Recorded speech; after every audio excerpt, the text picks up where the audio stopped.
everyone, and welcome to our second episode of Crab Digging Investigations. I've got my little assistant here with me, Chippy, and maybe you'll be helping in some episodes. We'll see about it.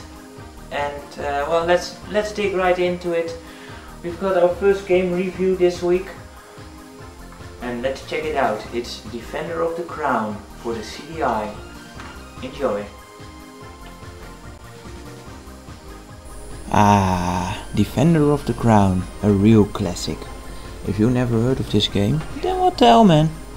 Most gamers should know this game, and almost anyone has had a chance to play this game with all the ports and the remakes this game has received.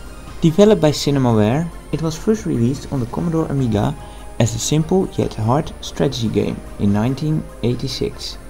It got a lot of praise and was thus quickly ported to as many different systems as possible, most popular of which were the Atari ST, PC, Commodore 64 and the Nintendo Entertainment System.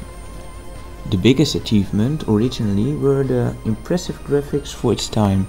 For a game of that era it was just beautiful.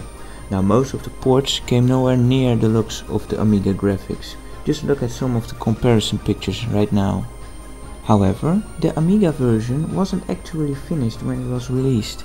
Cinemaware opted for a quick release to get some extra cash, so some features were dropped. Later ports would implement some here and there. Because of this, most ports differ quite a bit from one another in some areas. In this review, we'll take a look at one of the least known ports of the game and one of the first games released for the CDI in 1991. Now let's find out if this is either a golden turd or total crap. So this is the title screen. Right away you'll hear the catchy tune of the series that will stick to your head for a while after playing a few times.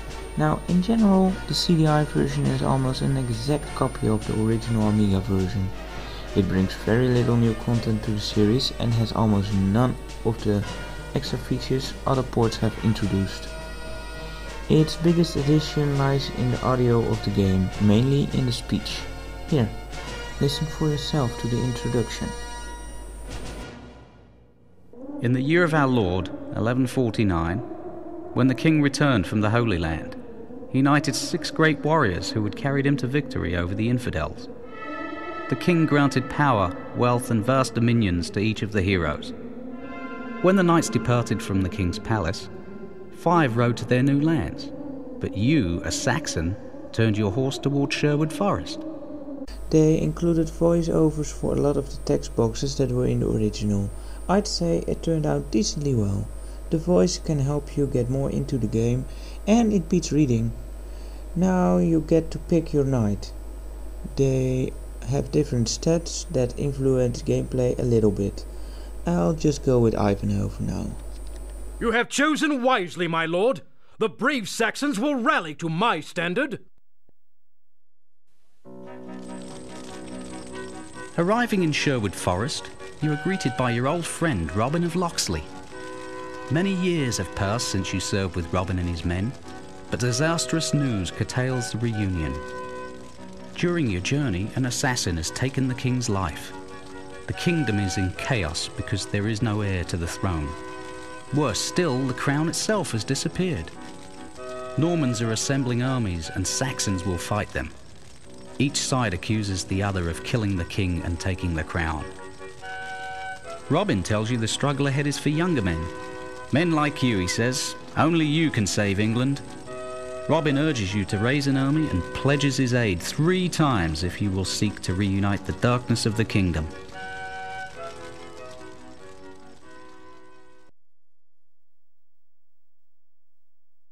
Alright, this is the overview of the game where you choose all your options.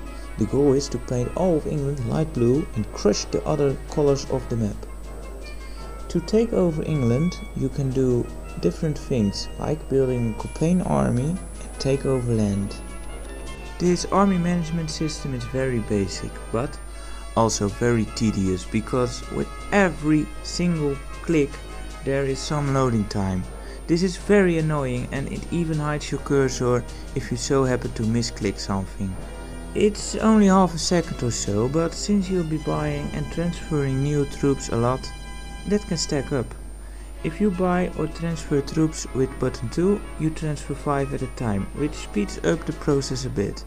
At least they did something to compensate for this bit of loading. You can buy soldiers, knights, catapults and castles. Castles you can only set up on land you have already captured and is more of a defensive matter. You'll need catapults to attack enemy castles. Knights are beefed up soldiers, but they're pretty expensive. Once you have an army at home, you can transfer them to your campaign army by clicking them one for one or 5 at a time again.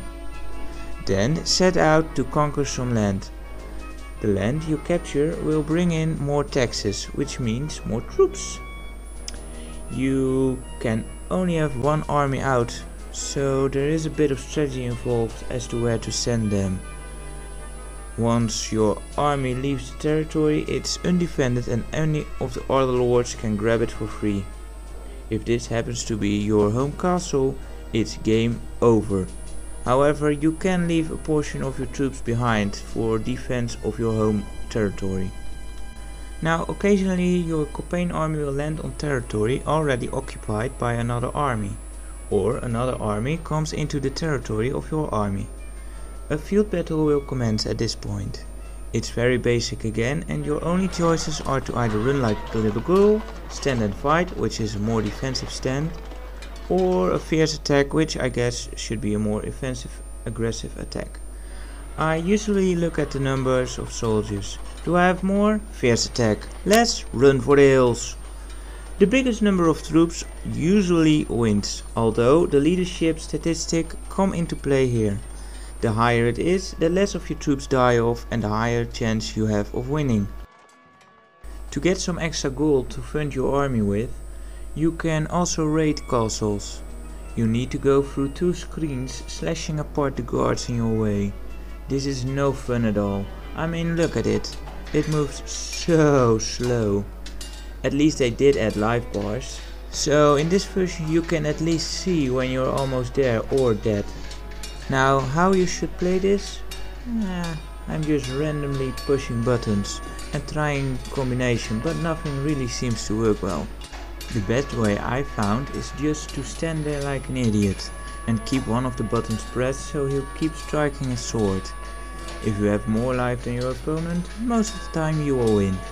The higher your swordsmanship skill, the more life you will have.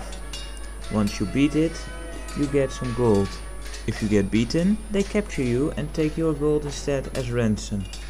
This part of the game is really no fun at all. I mean, it feels so random and you have little control, but it takes forever. You can also flee if it seems hopeless. See, I'm almost dead here. I'm going to run for it. Come on, run, damn it. Almost. What the? Yeah, you can only flee from the first screen. Great.